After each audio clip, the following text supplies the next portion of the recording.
Hey, my friends, welcome to the Home Seller Workshop. Move that out of the way so you can read that there. We're talking about how to sell your house fast for top dollar in Florida. If you'd like a copy of the book, you can request one of those as well. But we're just going to dive right in here. We get a lot of questions about selling your house fast, as is buy owner without a realtor, how to sell for cash. How much money am I going to make if I sell my house? Should I sell or should I rent right now? Can I sell while I'm in forbearance? How can I sell my house on my own? Where do I start? So we're going to jump on in. We'll answer a lot of these questions along the way.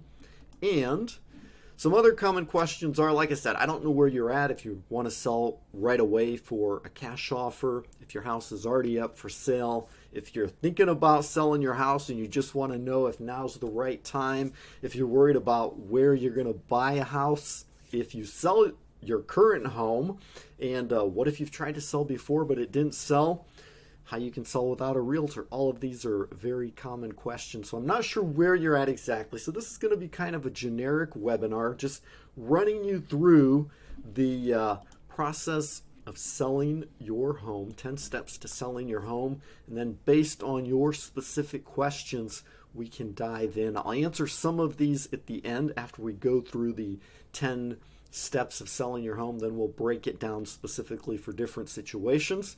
Of course, all of this is going to be kind of generic until I actually talk with you and we go over your specific situation. So feel free to call me at any time, send me an email, contact me. Let's get in touch. We can talk about your specific situation. But in the meantime, the very first thing you want to do, step number one, is price your home correctly for the market. All right. So that's how you get your home to attract attention and sell quickly. Now, I know you may think, let's just throw our house up there for a really high price and see if it sells. So that's one strategy. But if you want to sell quickly, you want to sell fast, you want to get the most amount of offers and the highest price, that's typically not the best option. So I'm going to explain why. So it's not me that decides what your home is worth. It's not you as the homeowner that decides what your home is worth, although you can, like I said, pick a number that you want, that you think it's worth and throw it out there. But ultimately, the price you're going to get is the price that the market is willing to pay, and buyers are comparing your home to other homes that are available on the market. Does that make sense, right? So they're looking at your 3-bedroom, 2-bathroom house with a pool and a garage, and they're comparing it to other 3-bedroom, 2-bathroom homes with a pool and a garage in that neighborhood. So if most of the other homes are selling for $400,000 in your neighborhood and you price it at $600,000, obviously people are going to go with the other houses. They're going to think, right, why would I pay $600,000 if I can buy this home over here for $400,000? Now, if there are no other $400,000 homes on the market, then they'll pay whatever the market, what's available. But that's why we say compare your home to similar homes in your area. And there are 3 key numbers that you need to factor in. Number one, what other prices are currently listed at? Okay, so you look out at all the other homes in your market, 3-bedroom, 2-bathroom with a pool and a garage. They're going for $400,000, and then you're going to kind of look at those homes and compare them to your home based off the pictures. Have they been renovated recently and yours hasn't? This was something that I saw here. I was doing a closing with a couple over in Tampa, and they said they looked at 2 houses, same price. One had been completely renovated, was beautiful, brand new, and the other one was pretty much falling apart, right? So obviously they went with the renovated home. So there's a lot of factors that play in here, but you're comparing it to other homes on the market, the price that they're asking, right? But you're also going to compare them to the actual sold prices. So let's say that most of the houses in your market are asking $400,000, but they're actually selling for $380,000, right? So you want to kind of think about that as well. The last time I checked here recently, houses in my area were actually being sold for about 7% less than the listing price. So they were requesting 400,000, then they were actually selling for about 370, let's say. Okay, so I'm just kind of, my math may not be perfect here, but you get the idea.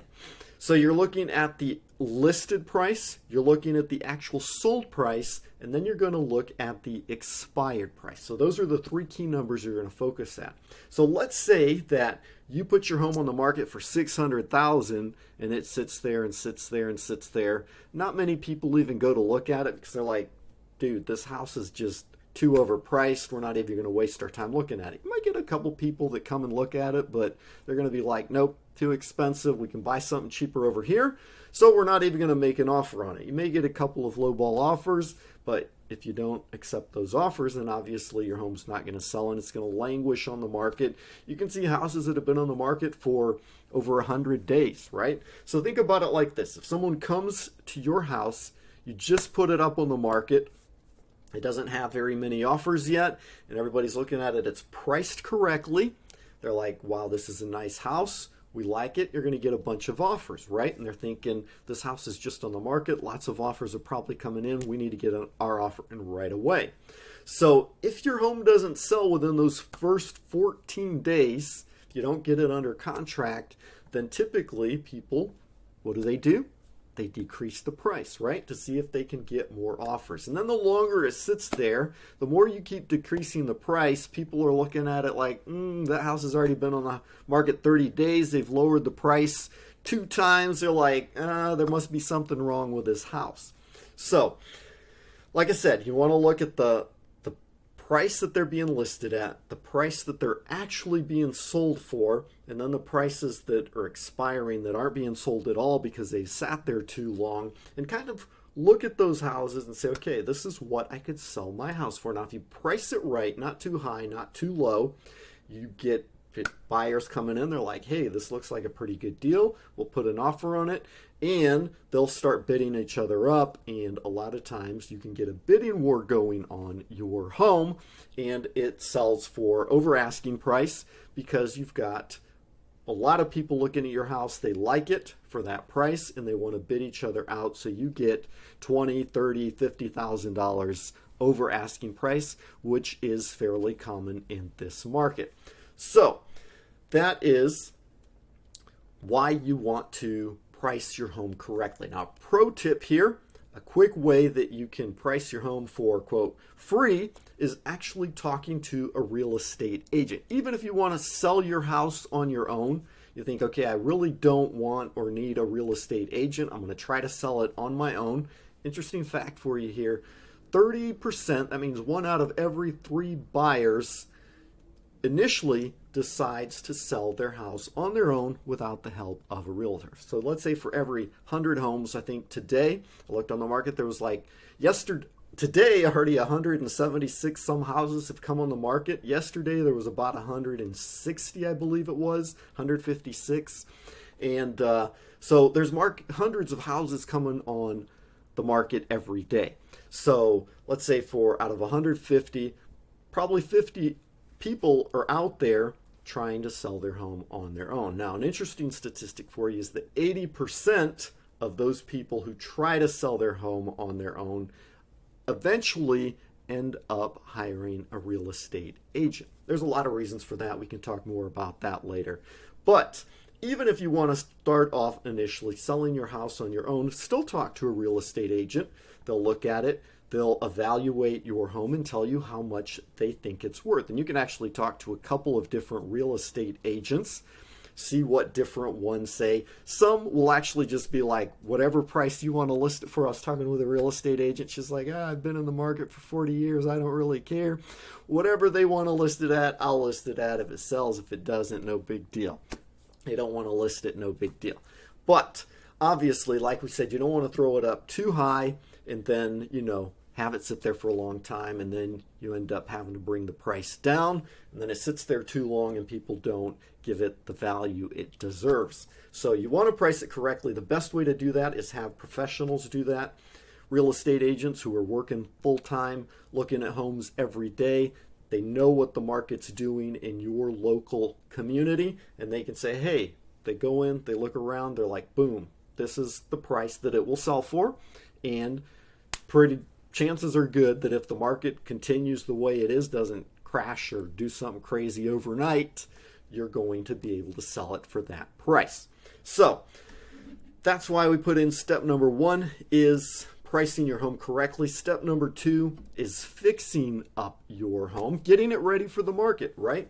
So here's what typically happens. You want to sell your home on your own, just like I'm going to throw it up there for a high price. I'm not going to fix it up. Hopefully it'll sell.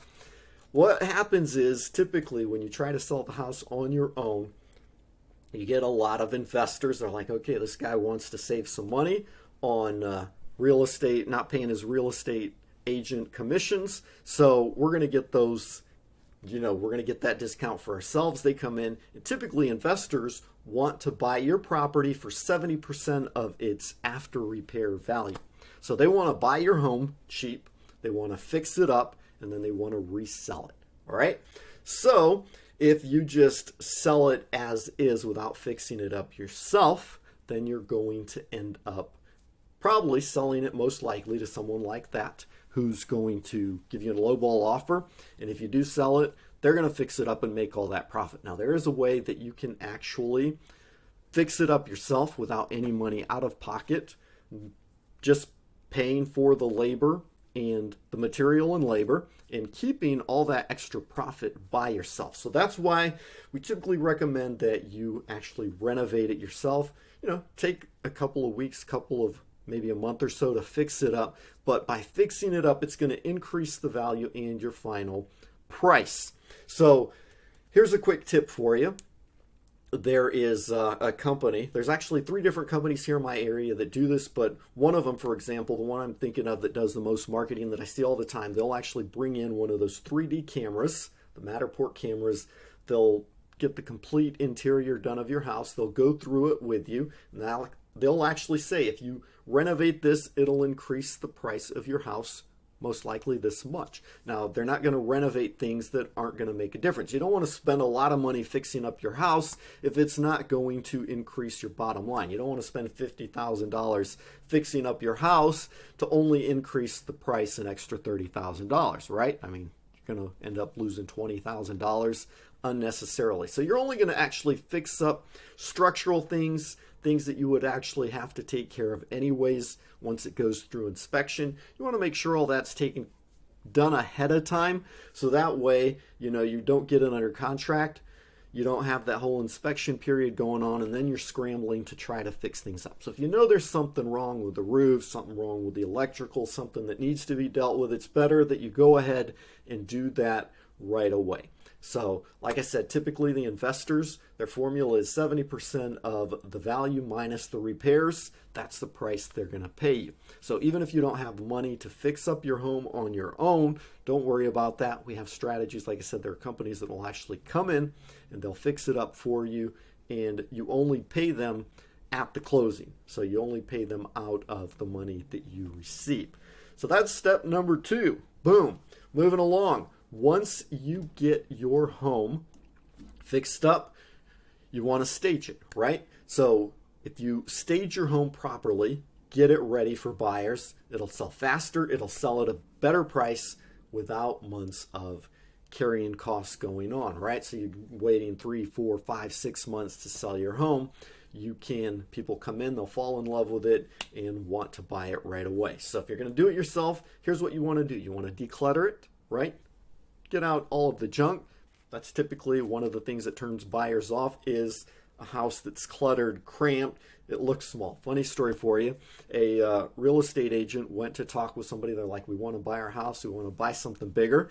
Looked around, made his suggestions. He's like, okay, let's go ahead and, put a lot of this stuff in storage, and I'll come back in a week or 2, and then we'll start, marketing it. So, week later he went back and they're like, oh, we decided we didn't want to sell our house anymore. And he's like, why not? They're like, because after we cleaned it up, we realized it was a lot bigger than we thought, and we don't want to sell it anymore. We like it. We want to live here. But you want to declutter your home. You want to depersonalize things. You want your buyer, when they come into your home, be able to imagine themselves living there, right? So if you've got your family pictures up and all the stuff that you like and they don't like that, that's it can be kind of a turnoff for them. So you want to depersonalize things, and you also want to clean the house, make sure it looks good, make sure it smells good. If your home is empty, you're not living there, if it's vacant, then you could potentially stage it physically or even virtually. So in the next step, once you have your photos taken, you could stage it virtually with computer generated images, or you could actually have a company come in and stage it, especially the main room, so that way when people come in, they actually visualize what that home will look like once they move in. So here's some statistics for you that I got off realtor.com from April 1st, 2022. Evidence shows that staging real estate is usually well worth the effort. On average, homes that are staged sell 88% faster and 20% more than non-staged homes. So sure, if your house is empty, you could put it up and sell it, but typically it'll sell faster, it'll sell for a better price, and obviously since you don't, not only do you get a higher price, but since it's not on the market so long, you don't have all those carrying costs. Make sense? Perfect. So another thing you want to do, you stage it on the inside, make sure it all looks good on the inside. On the outside, you want to make sure that your buyers fall in love when they drive up. So you want to make sure that your home has that curb appeal. You want to make sure the landscape is clean, it's trimmed, the grass is cut, bushes are cleared, hedges are trimmed, plant some flowers, clean everything up. Power wash the sidewalks, the walls, touch them up, spruce things up with a little paint along the trim, the front doors, paint and polish your mailbox, repair and clean the roof, right? If there's any visible damage, obviously that's going to turn off potential buyers. They're going to think that there's something wrong with the house. So, take care of those loose shingles, clear up any visible damage. And another pro tip, just go ahead and repair or add light fixtures so that at night your home is well lit up. So that first impression, statistically, according to realtor.com, can add an extra 20% to your home value. Figure that rivals or sometimes surpasses the return on a new kitchen or bath. So instead of spending a lot of money inside renovating the kitchen and bathroom, just sprucing up the outside, making it look good, because people are going to see those pictures, they're going to be like, wow, this looks nice, let's go take a look at it, right? They drive up, they're like, wow, this looks nice, let's go inside. They go inside, they're like, wow, this is great, we love it, and then boom, they want to make an offer on your house. On the other hand, if your pictures don't look very good, they're going to be like, oh, let's not even go look at it. Or if they do, they drive up, they're like, it doesn't look that great. It's down in Sarasota, closing on a home down there. Seller was going on and on about how wonderful her house was, how she invested all this work in it, basically planning stuff. And later when I was talking with the buyers, they hated it. They're like, they didn't tell me that, but I heard them talking among themselves. They're like, well, we're going to rip all these plants out. We're going to clean it up and do this and that. So obviously you don't want to spend a lot of time doing stuff that another person might not like, but you just want to make sure it's clean, it's sharp, it looks good, right? So moving along, step number 5, once everything looks nice on the inside and the outside, you're ready to photograph it. A picture's worth 1,000 words, right? You've probably heard this expression 1,000 times before. You only get that one chance to make an impression.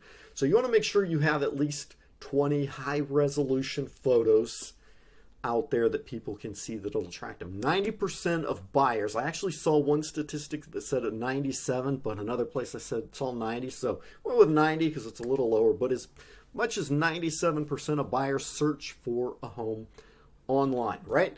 And so obviously you want those high quality, high resolution photos that are going to attract them, that are bright, sharp. I've seen pictures just today, in fact. I was looking at photos of a home that just came on the market, and the photos were a little dull and gray, and I went back to the last time it was sold and looked at the picture. Very first picture was showing the front of the house. The picture from now that's kind of dull and gray, and the picture that was done previously looks a million times better. So when you get ready to put your home on the market, you want to sell it, you want to have those sharp, clear images. It doesn't have to be an artistic rendition, right? So if you hire a photographer, you don't want someone to come in and try to do something artistic with it. You want them to come in and take your pictures from the perspective of marketing and selling. Those clear, sharp images that are going to attract buyers and make them want to buy it. So Emoto actually did a study where professional photography sold 50% faster and 39% closer to the original listing price than similar homes without professional photos. So don't just try to take some shots with your cell phone, or let your agent do that if they're taking care of the pictures for you. But either get a pro camera, have those pictures edited so they look clear and sharp. They're edited down to something that looks professional, that shows your home's value, showcases it, and makes buyers want to come in and look at your home. That's the whole goal of the picture, is to grab their attention. So key photos that you want to have: the front of the house. You want pictures of the kitchen, the master bedroom, the master bathroom. Move myself out of the way. I keep getting in the way here. So show those unique features in your home, your custom mantles, your built-in bookshelves, etc. Those half baths, the laundry room. And then you can take those pictures and turn them into a slideshow or video, or even just go ahead and walk through the home and make a quick video. Homes that, even if you have a drone or have someone do drone photography as part of your marketing plan, can help you sell your home on average 68% faster than those without. So that's straight from the Entrepreneur Business blog. They have like 89 real estate statistics that you have to know. You can actually just click on this link here and it will take you straight there. But the photography is important to attract those 90% of the buyers that start their home search online. So last week I was closing with a couple from Brazil, international buyers who are coming to buy a home here in Wesley Chapel. And interestingly enough, the buyers were the ones who actually found the home and sent it to their realtor, and they're like, this is the house we want to buy. So that's what's going on. Even if your buyers are coming in and they, you're helping them search for homes, or if in your case, if realtors are helping the buyers buy your home, a lot of times it's not the real estate agent that's actually going to find it. They're going to find it themselves. They're going to see your pictures out there, and they're going to be like, hey, that's the house. We like that house. We want to go take a look at it. So those pictures, obviously everything you do before, fixing up the house, staging it, getting that curb appeal is important, so that when you take the pictures, those pictures look sharp and good, and you want those pictures to showcase your home. All right, moving along here. I'm talking fast. We got a lot of ground to cover, and I don't want to chew up a lot of your time, so we're going to move along here. Marketing your home. Once you've got those pictures, you're ready to start marketing. The goal here is to get eyeballs on your home and draw them in to get multiple offers. Now, here's why using a real estate agent is important for you as a seller. Because let's say you're like, no, I want to sell my house on my own, which is totally valid. I respect that. Like in today's hot market, you should be able to do that, right? Go outside, put a sign in your yard, post pictures on Zillow, Redfin, Trulia, all the different sites out there on Facebook. People are going to see it. They're going to come on by.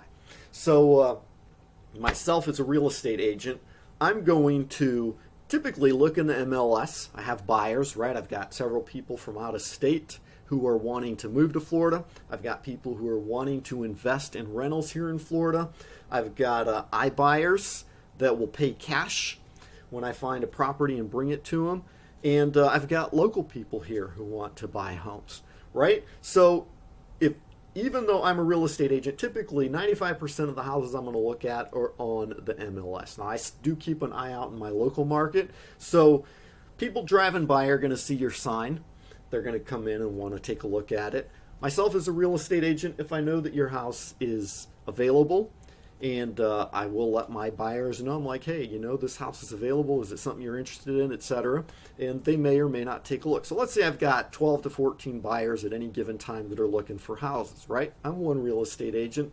Now, when you list it with a real estate agent, they're going to post it in the MLS, the multiple listing service, and it's going to get blasted out to hundreds of real estate agents in the area who who have dozens of buyers each. So you've got thousands of buyers looking at your home. That's where the value of the multiple listing service, having a real estate agent list that for you, is going to benefit you tremendously, because you get a lot more buyers. So instead of just having the people driving by or that may see it on Facebook or Zillow or whatever, come take a look at it, now you've got a ton of real estate agents actually bringing buyers, promoting it for you, and helping you sell it.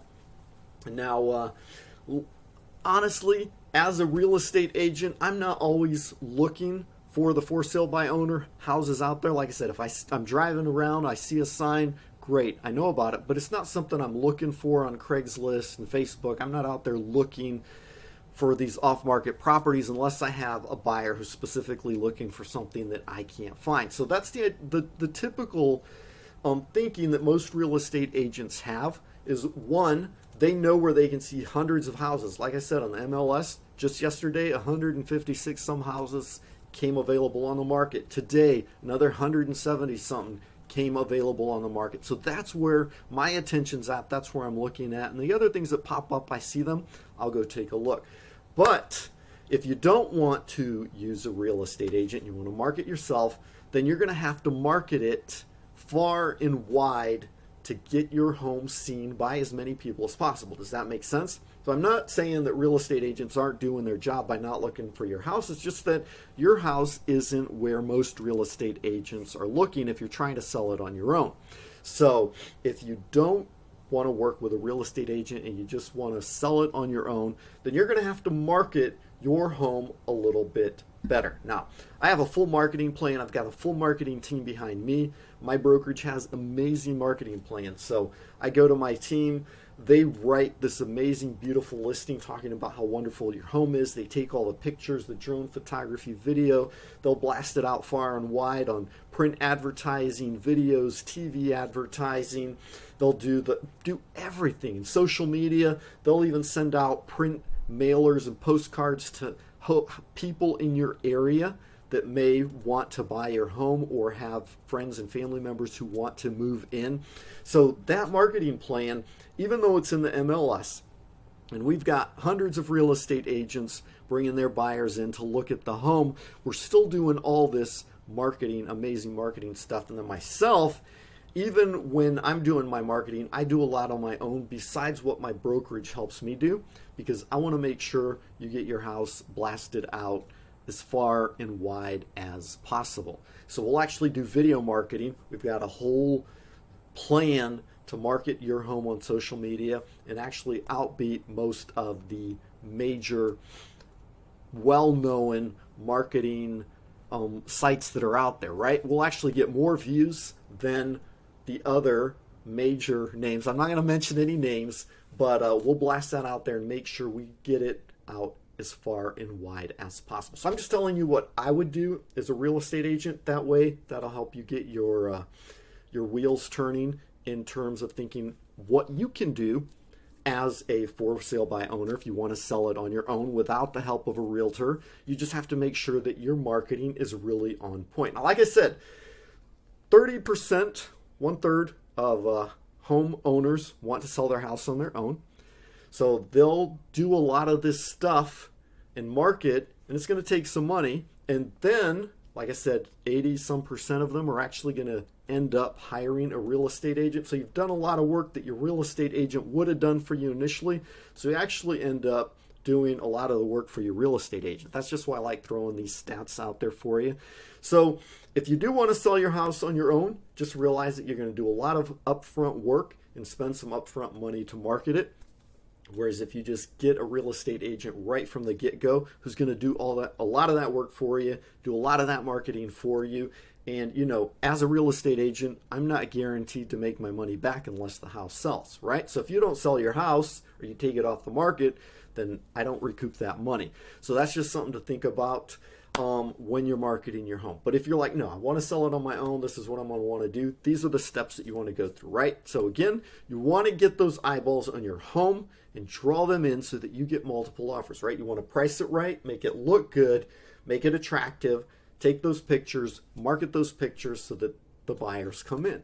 So like I said, you want to put a sign in your yard, You want to write an enticing listing description, highlight the features of your home, engage the emotion of buyers. Don't just put the stats out there because they're going to look at it and they're going to be, no, discard it right away. So make it a good emotional bit of text they're going to read it. It's going to engage their emotions and draw them in. Obviously, you can talk about the exterior and interior, the benefits of your home, as well as play up the location. Place your listing out there on every online portal available. Everywhere. Get it out there, right? When a real estate agent posts your home in the multiple listing service, that automatically gets blasted out to a gazillion sites. I don't remember the exact number, but it is a lot, right? But if you're doing that manually, then you're going to have to go out there and make sure that's on Facebook, Craigslist, Zillow, all those different sites. Make sure that you get your house blasted out there far and wide, not just for people locally, but even people who live in other states who want to move to Florida are going to see that, right? So you're going to post it to social media. You want to blast that out there, but realize that if you post something on Facebook, typically only 2% of the people who you're friends with are going to see it. You're actually going to have to invest in paid advertising to blast it out there. That's what most good real estate agents who are going to market your home are going to do. That's what I would do. I would actually invest money into making sure your home gets blasted out far and wide. And that's how we beat out most of these other major marketing players, get you more views. And then, of course, if you have the resources, traditional advertising, print, get those postcards, send them out to other homes in your neighborhood.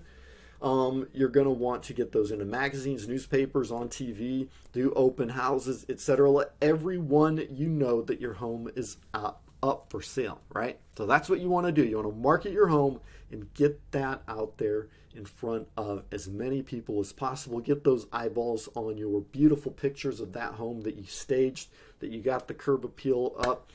Your home looks really nice. Bring them in, attract them so that they make you an offer on your home.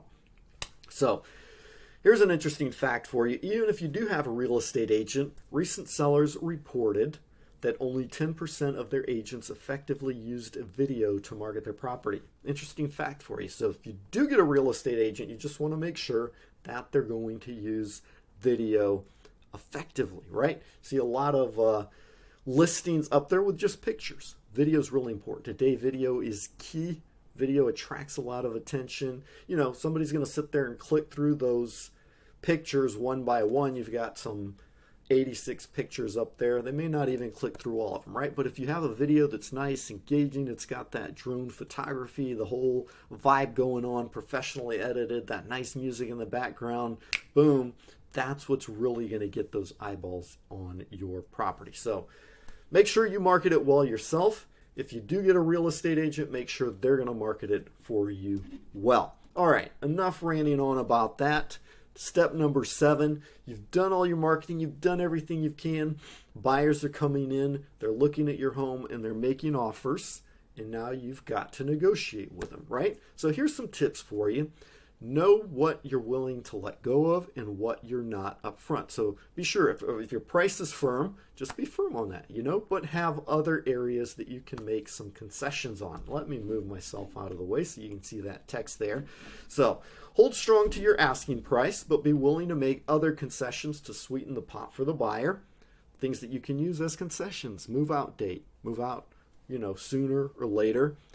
A percentage of closing costs that you can pay. A lot of times if people come and they give you a lower offer, ask them why. You know, it might not be because they're bad people, they're just trying to lowball you. Maybe it has something to do with them being able to get the loan, right? So there's a lot of factors that could play into them. The first key in negotiating is just getting inside the mind of your buyer and understanding why they're asking for that. Are they just being, you know, playing hardball? They're just going to negotiate to try to squeeze everything they can out of you? Or do they have a legitimate reason?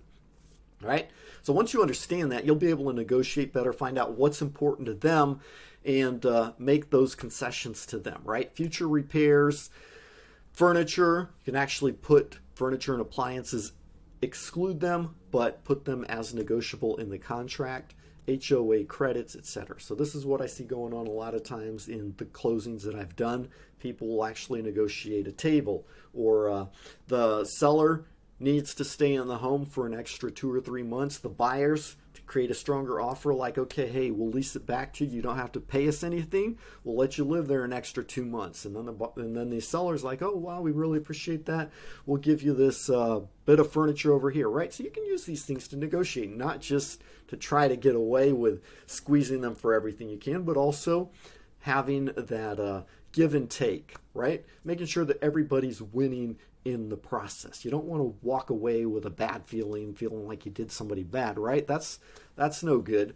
You want to make sure that they feel like they win, you feel like you win, and boom, you come away happy, they come away happy. You can give someone the price, but add on concessions for yourself. Let's say they're like, no, we need a lower price, and you're like, okay, we'll lower the price a little bit, but we're gonna take some concessions here, right, for ourselves. We want a longer time to live in the property. So if you're going to give something here, make sure you take something over here, so you're just not giving and giving and giving. I was talking to a gentleman down in Sarasota that was buying a new home, and he was telling me about the experience that they had up in, I believe it was South Carolina, where they were selling. They were like, the guy just came in and just gave him a really hard time about everything. So they did the inspection. Then he said the trusses needed to be fixed up. And so they fixed them up. And he's like, no, that's not what was really important to me. This is what's really important to me. And he just kept hammering them down, trying to squeeze them for everything he could. Well, day of closing came. And he's like, if you're not out of the house by noon, I'm calling the police, the sheriff's office, because you're trespassing. And they're like, no, like the contract says we have to be out by 5. So they called a lawyer, they talked to the lawyer, confirmed that information, and then they just called the title company. They're like, look, we're not going to try to scramble to get out of here bright and early. Go ahead, we're going to sign at such and such a time.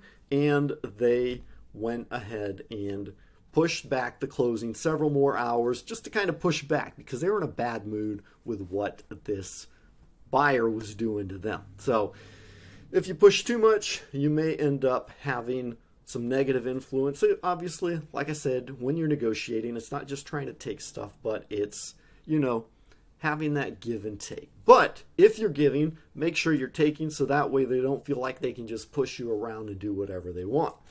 So if you get multiple offers, which is happening a lot in today's market, go ahead, negotiate with a top offer, swing other areas to your favor, and make sure to let them know, hey, we have other offers on the table. That'll help influence the negotiation your way. Something else you can do, if they're wanting you to fix up a lot of stuff based on the inspections in lieu of having to do the repairs yourself, which is going to take up time, push back the closing date, just go ahead and offer them money, credits, right? I had this happen. We were sitting at the table, sellers were signing, buyers were doing their walkthrough, and they're like, hey, the dishwasher doesn't work.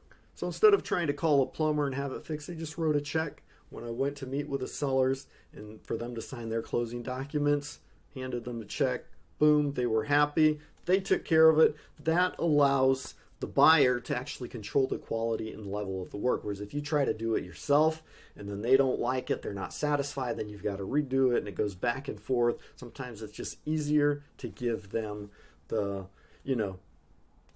credit, give them the money so they can take care of it themselves. Nelson Mandela said, our experience has taught us that with goodwill, a negotiated solution can be found even for the most profound problem. So just some tips for you when you're negotiating for top dollar.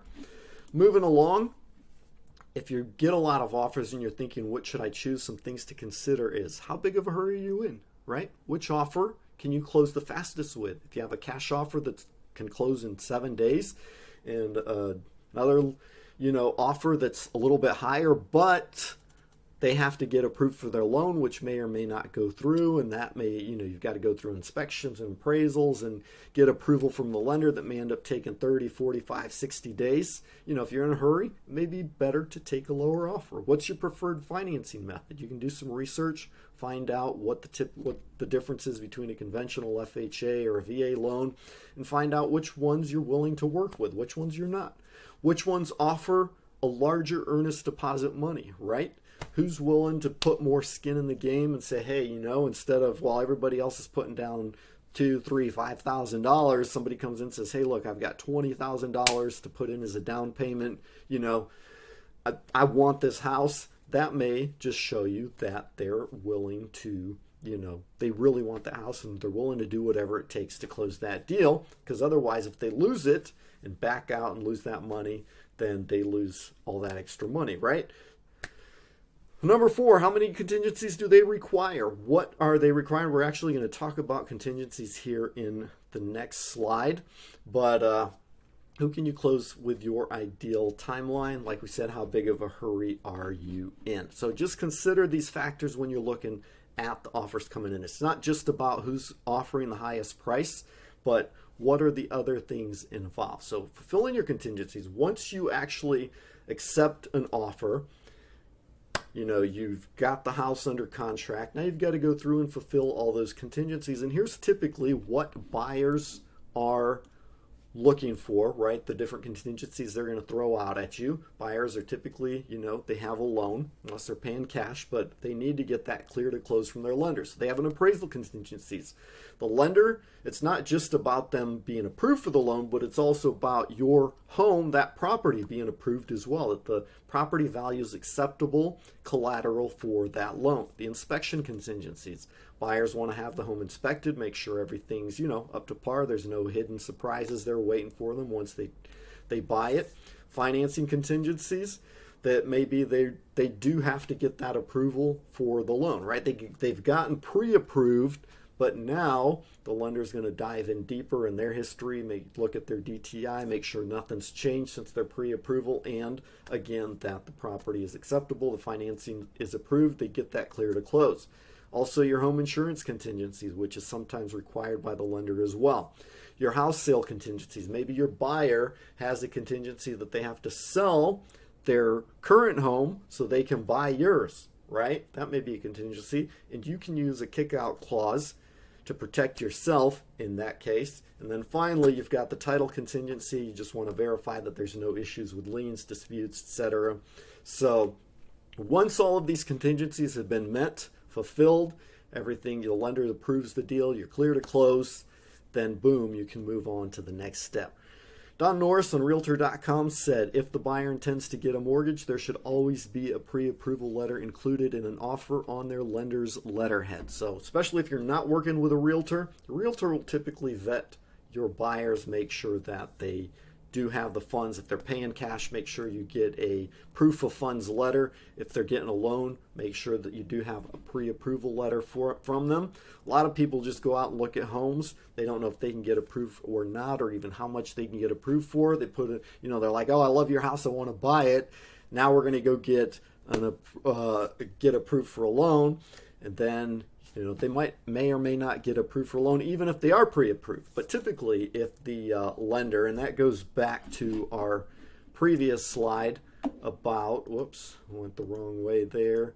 Oops, there we go. So looking at your preferred financing method, just making sure that the lender has good reviews, that the lenders that they're using to buy your house aren't like, hey, you see reviews that say, hey, we were pre-approved, but our financing didn't go through. Just make sure that your preferred financing method and the lender they're using are good. So just an extra tip there. Once you do get the clear to close closing day, you're going to sign the paperwork, receive your money. So you're going to meet with your closing agent. Don't forget your ID. The ID has to match the documents. I've done closings where I got there, and the gentleman, this happened a few times actually, but this one specific case, the name on the documents was some very Greek name that I couldn't even pronounce. But the gentleman's name, okay, sorry, I got that wrong. The gentleman's name was a very Greek name that I couldn't pronounce. And on the documents where he had to sign, it was it was like John Smith. It wasn't John Smith, but something very Americanized. And I looked at his document, had his Greek name, and I looked at the forms he was supposed to be signing that had the Americanized version of his name, and I'm like, I need some documents to prove that you're really the person who's supposed to sign it. He's like, oh, but this is me. Do you think I'm a criminal? And I'm like, no, I don't think you're a criminal. I'm sure you're really you, but I've got to, to notarize your documents, I've got to verify your identity, and I have to get copies to send back to the lender. So make sure if you've got Junior in your name, that you've got Junior on your documents. If they have your middle name in on the forms you're signing, it has to be on your ID, right? So a lot of times I'll see it'll have like Ray Charles, Ray Charles Smith, let's say, for example. And on the driver's license, it only says Ray Smith. It doesn't have the Charles in there. So I'm like, you got to give me some ID that matches what you're signing. So you got to make sure those two match up. Otherwise, your notary or the closing agent won't be able to notarize those documents for you. So make sure you take your ID and make sure that the ID you take matches your documents. A lot of lenders want two forms of ID. So if you go to the title company, make sure to take one form that has a photo, like a driver's license or passport, and a second form can be a social security card, voter's registration, something like that. But just make sure you have those so you don't have to run home to try to find something or scramble around to try to find. Make sure your driver's license is not expired. I've had that happen before, right? I get there to sign and the lady's driver's license had expired. It has to be a valid form of ID. So as a seller, you're not going to sign all the 238 pages that the buyers are signing, but you're still going to have about 20 to 40 pages of documents that you have to sign.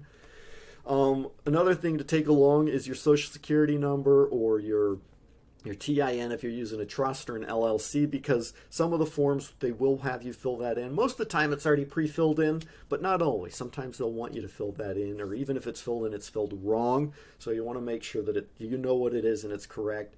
And when you fill in your banking information, sometimes they want a voided check. Make sure you take a voided check. So plenty of time for your closing. Of people come, I'm trying to sign documents with them, like, how long is this going to take? I have to leave in 5 minutes. So just plenty of time for your closing. And obviously you're going to sign the documents, and the title company is going to scan those over to the lender. The lender's going to go through it, double check everything. Typically they do it fast. It takes about 15-20 minutes.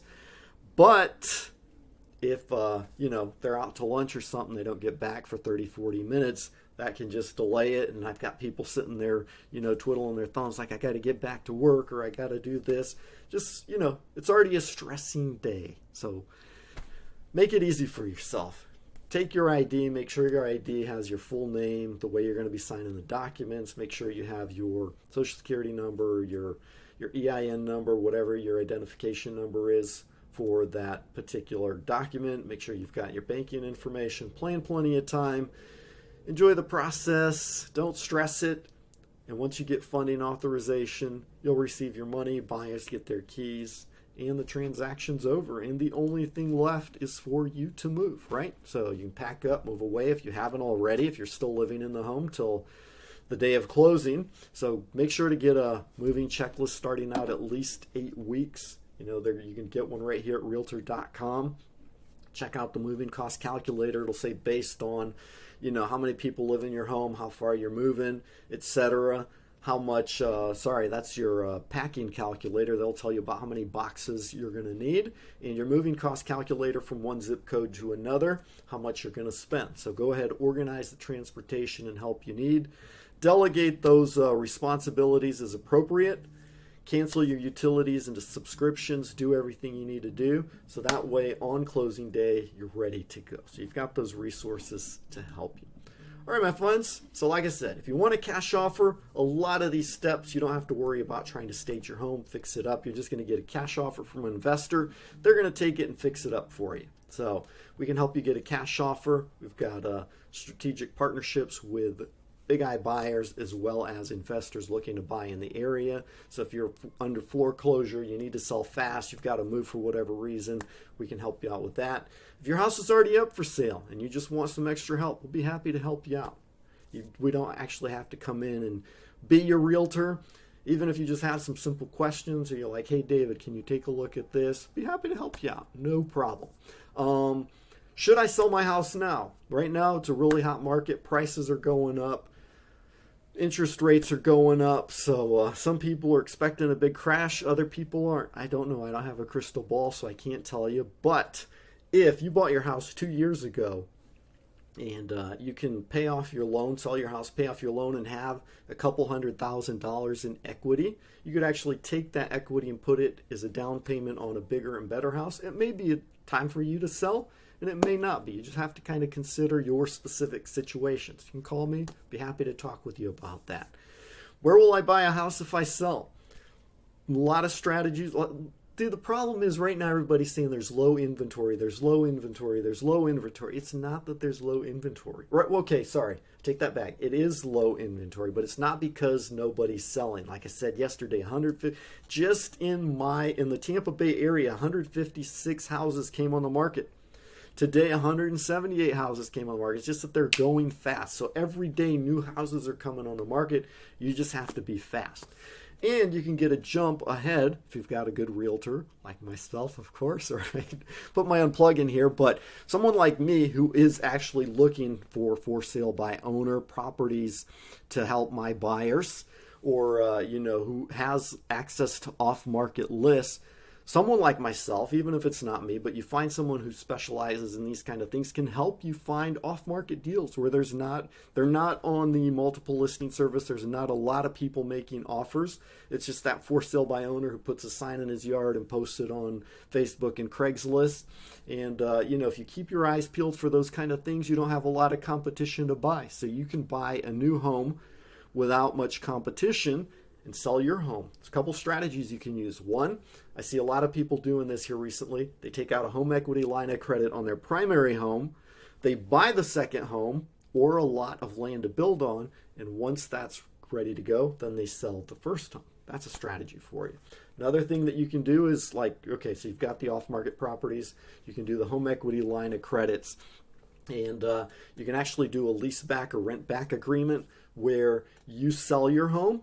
And you're just like, hey, okay, I'm going to sell my home, but you need to give me 30, 45, 60 days for me to be able to buy another home, right? As a seller in a really hot market right now, that can be one of your contingencies. So the buyers are putting their contingencies on. They say, hey, we want a big discount. You're like, okay, great, I'll give you a discount, but you're going to give me more time to buy another house, right? So it's not that there's not houses coming on the market, it's just that they're selling fast. But here's some statistics for you that are interesting.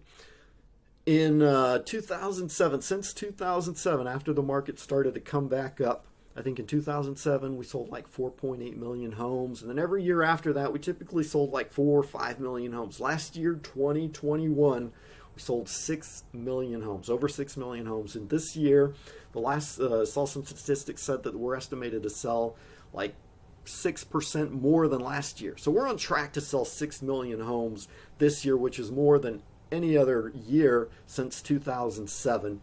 And so there's a lot of houses out there. It's not that there's not houses on the market. Inventory is low just because they're selling so fast. So don't be afraid about not being able to buy about other houses not being available. Houses are coming on the market every day. You can buy a house. So you just got to be strategic, and we can help you do that. If you'd like some help buying a house before you sell your home, be happy to help you out with that as well.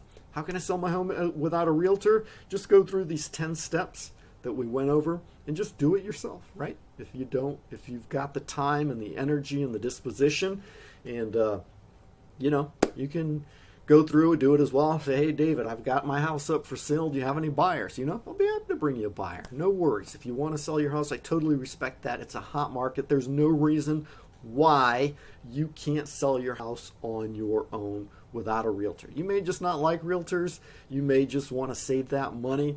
Now, here's an interesting statistic for you. Typically, they I don't remember the exact numbers. I'll have to go back, but I do remember one statistic that said like people who sold their homes without a realtor, they want to save, let's say that 6% commission. So on a $300,000 house, you might save, $15,000, $18,000. That's not all money for me as a realtor, right? That gets split between me as the realtor who's selling your home and between the buyer's agent, and then our brokers each take a cut, and then I myself, when I'm listing the home, I spend money to market your home and get it all ready and take those pictures. So, it's not just like, oh, you're just giving that money to one person. That's everybody's getting a piece of the pie. The MLS gets their fees for listing that. So that's like gets split up between a lot of people. But like, I totally get it. If you have the time and energy and you want to save that commission on your own, you can. But realize that statistically, people who sell without a realtor usually sell their home for $40,000 less than those who sell with a realtor. Like I said, people know that you're trying to save on the commission, so they're going to want you to give them a discount. Investors are going to come in, and here's the funny thing. Investors, I see a lot of them coming in like, oh, if you sell your house to us, you don't have to pay realtor fees.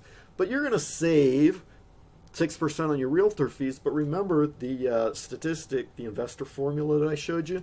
Investors want to pay like 70% of what your home is worth so they can make that extra percentage on the profit.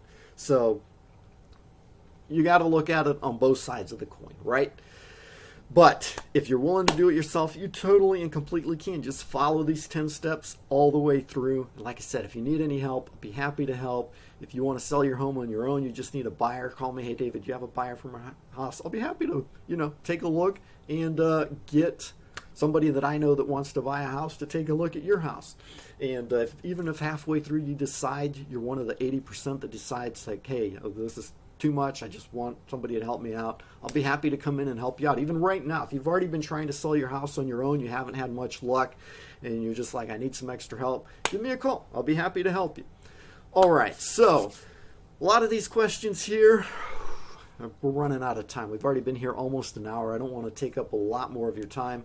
So we'll be covering these in other videos, but sell your house fast, price it right, make sure it looks good, put it on the market. Typically today houses are going in as little as 14, 15 days, right? They're under contract. Sell your house as is, you can't. People are going to look at it a little funny because they're going to figure something's probably wrong with it. You don't want to fix it up. So just realize they're probably going to give you a lower price than what you want. If you want to sell by owner, we already covered that. Just follow these 10 steps. If you should sell your house now, that really depends, where you're at. Do you have a lot of equity in your house that you can actually pull out, put down as a down payment on a bigger and better house? Do you have a house that you want to downsize, into something smaller? You could totally do that too if you're moving. Whatever your reasons are, now's a good time to sell, right? So it's a seller's market. You can sell fast. You can sell for a good amount, get multiple bids on your house. For those reasons, it is good. Now, obviously, depending on your situation, we can talk about that. If you want to give me a call, I'll be happy to chat with you about that. Number 6, how do I sell my house for cash? Just contact me and get you in touch with some iBuyers. We can make you an offer on your house. Typically, ask you a couple questions, make sure your house qualifies, take a quick look, take some pictures if you don't have them already, send those to an underwriter, and they'll make you an offer. Typically within 24 hours, you can have an offer for cash on your house. They can close in as little as 7 days. They will even they'll make you an offer. They'll even let you list it and give you up to 45 days to try to get a higher price. And if you don't, they'll still buy it from you.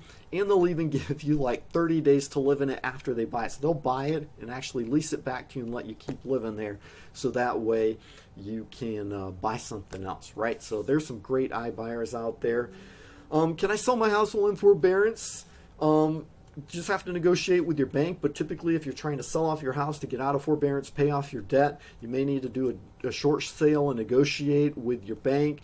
That's just something you have to negotiate with the bank and talk with an attorney about. If you're just behind on your mortgage, if you have a mortgage, right? A lot of people ask, I have a mortgage on my house, can I sell it? Yes, you sell it, and title company will actually make the payoff for you. How to sell your house yourself, that's a popular question. We've already covered that as a for sale by owner. Where do I start if I want to sell a house? Step number 1, work your way through. Can I sell my house without a realtor? Yes, we already covered that. Sell my house calculator. There are calculators out there. We showed you a couple on realtor.com. We can give you a net sheet, talk about the price you're going to sell your house for. We have got connections with title companies. They'll make you a net sheet with a good faith estimate, which is what they're expecting based on your taxes and all the information that they know that you're going to pay out, so you can see how much you're going to sell your house for and how much you're going to make your payoffs and everything and how much you're going to net at the bottom. liquid coming back to you. In a worst case scenario, is this a number you can live with? And if it is, you can sell your house. You may do better, you may not, but at least you'll have an idea of how much you're actually going to make after you've paid your government recording and transfer fees, made the payoffs, all your closing costs, etc., etc. We can help you out with that. All right, my friends, that's what I have for you. I hope you found this information useful and helpful. We are right at 59 minutes and 27 seconds here, so I'm going to go ahead and wrap this up. But if you have more questions, feel free to leave a comment. Call me, contact me, 727-249-4022. I'll be happy to chat with you. My email is contact@davebailey.me. It's the best email to reach me.